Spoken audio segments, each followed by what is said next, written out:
Alhamdulillah surat kami kemarin ke Human Rights yang ada di Belanda itu sudah masuk dan kita tunggu saja. Enggak, kok ke Belanda jadi ke Belanda? Oh iya, apa? Iya. Kenapa? Jadi kami mengadukan ini kepada Komisi Hak Asasi Manusia Internasional. Ada pelanggaran hak asasi manusia menurut Anda?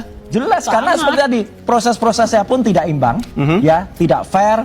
Kemudian tadi ada subjektivitas yang luar biasa, ya, dan itu sudah dan kemudian sampai nih kepada Amnesty International ini ada surat.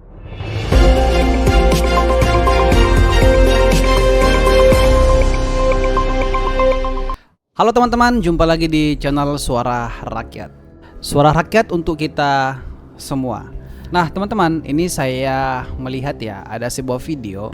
Di sini pernyataan Roy Suryo bahwa mereka semua Roy CS ini sudah melapor ke Komnas HAM ya di luar negeri, seperti ke Amerika Serikat, kemudian ke Belanda dan bahkan ke London, teman-teman. Kita lihat ya teman-teman, video ini menjelaskan bahwa apa alasan Roy Suryo ini melapor ke luar negeri, teman-teman, bukan di Indonesia. Kita tonton teman-teman videonya. Negara harus turun. Kalau tidak, maka republik ini akan tercatat sebagai di rezim ini, di pemerintahan ini memenjarakan satu YouTuber, dua memenjarakan peneliti-peneliti yang kami tidak punya afiliasi apapun, ya, dan tiga memenjarakan para ulama. Jadi itu akan menjadi catatan yang serius. Makanya alhamdulillah surat kami kemarin ke Human Rights yang ada di Belanda itu sudah masuk dan kita tunggu saja. Enggak, kok ke Belanda jadi ke Belanda? Oh iya, apa? iya. Jadi kami mengadukan ini kepada Komisi Hak Asasi Manusia Internasional. Ada pelanggaran hak asasi manusia menurut Anda?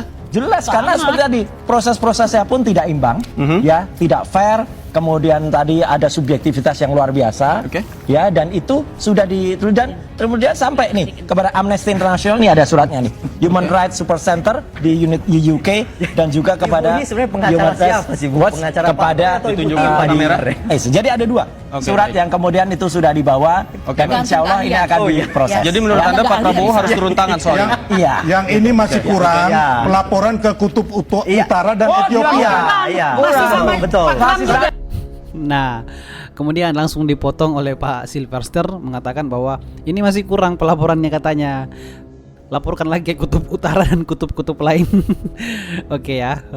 Kemudian Pak Roy Suryo ini melapor ke Amerika Serikat, ke Belanda, dan kemudian Dr. Tipa melapor ke Amerika Serikat karena ada pelanggaran HAM katanya. Oke teman-teman, seperti biasa kita akan coba melihat ya komentar-komentar dari netizennya. Seperti apa tanggapannya tentang laporan Pak Roy Suryo ini ke Belanda atau ke luar negeri ya teman-teman. Oke. Kita lihat dulu ya.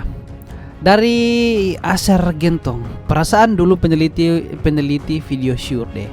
Habis meneliti panci gagal, sekarang mau meneliti ijazah, kok ijazahnya diteliti. Sekolah yang menerbitkan ijazah bilang sah asli kok nyewel.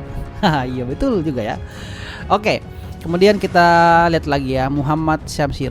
Rencana Roy Suryo dan kawan-kawan mau melapor ke Kutub Utara dan Selatan setelah melewati Samudra Atlantik dan Segitiga Biru. Bahaya bang kalau melewati itu. Bahaya, bisa tenggelam kita. Seperti itu ya.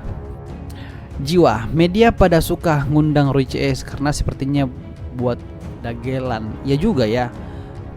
Iya, saya juga merasa bahwa ini kok Pak Roy Suryo memang banyak TV-TV yang mengundang Pak Roy Suryo ya dibandingkan yang lainnya. Kemudian ada akun dari Unix. Kapankah orang ini ditangkap? Nah, betul, tunggu aja panggilan-panggilannya berikutnya. Kemudian ada Ari Sontet. Kalau gak dihukum nanti malah pada ngelunjak buat peringatan yang lain. Betul juga. Nah, ini ya sebagai masyarakat ya kita kan jadi resah ya sebenarnya. Karena ya ada orang-orang yang seperti ini yang mengatakan bahwa dokumen-dokumen palsu atau apa. Kalau memang betul-betul palsu harusnya dia buktikan secara real dan langsung menghadap ya. Bukan makin ke sana makin ke sini gak jelas juga sebenarnya seperti itu ya. Kemudian komentar dari Cihui, ngaku orang NKRI lapornya ke Belanda jauh amat. Oke. Kemudian ada lagi ya Baji Gur 29, tinggal aja di Belanda Roy. Ada juga Warsa JR. Suratnya pakai New Thames Romanto Mas Roy karena nanti tidak diterima. Oke, Jiwa dan Raga, akun Rio dan Raga. Respon suruh ke Jepang dia melapor. Oke, mau melapor apa dia ke Jepang ya? Kira-kira. Kita lihat dari Ali Muhdin Hasibuan. Nasiblah iya terjadi bukan di zaman almarhum Bapak Soeharto. Kalau di zaman Pak Soeharto selesai nih Roy dan CS. Gak terlalu lama sampai bertahun seperti ini. ya. Iya betul juga, karena polemik ijazah Pak Jokowi ini kan semakin lama teman-teman ya. Mungkin sudah berapa bulan ya, atau iya sudah berapa bulan ya ini bergulir terus ini ya. Yang lain pada maju, kita masih membahas ijazah. Nah, oke, seperti itu teman-teman.